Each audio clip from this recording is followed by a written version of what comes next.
তাসলিমার মতো জুতার বাড়ি খাইয়া দেশ ছাড়তে হবে। জায়গার দোয়া নিয়ে সামনে আগাও। ও আমার যুবক, মা বাবার দোয়া ছাড়া সামনে কোনোদিন সফলতার দরজা খুলবে না।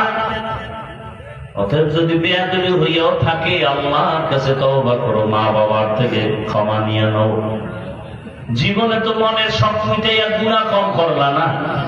মনে আশা করছো নামাজ পড়বা না, পড়ো নাই। মনে তোমার শখ লেগেছে, তুমি গুনাহ করবা, করেছো, মোবাইল চালাইছো, জীবনে গুনাহ কম করো নাই। আজকে থেকে তওবা করে নাও, আল্লাহর কাছে বলো, হে আল্লাহ, আজকে থেকে গুনাহ মুক্ত জীবন চাই। এখন বলবা এটা সম্ভব? আমি তো একই কথা বলি সব জায়গায়। তোমার মতো যুবক জীবনে আলিফ বাতা শিখে নাই, জেনারেল লাইন, স্কুলে পড়ে, 5 ওয়াক্ত নামাজি আছে, আর জিন্দেগিতে এখনো হজের দরকার আছে।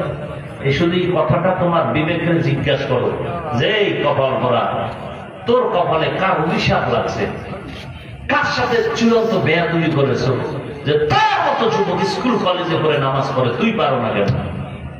অবশ্যই তোমার কপালে কারো না কারো অভিশাপ লাগছে। তোমার মতো যুবকরা এমনি পুলিশ বিডিআর চাকরি করে, 5 বেলার নামাজ পড়ে, মা বাবা খেদমত করে,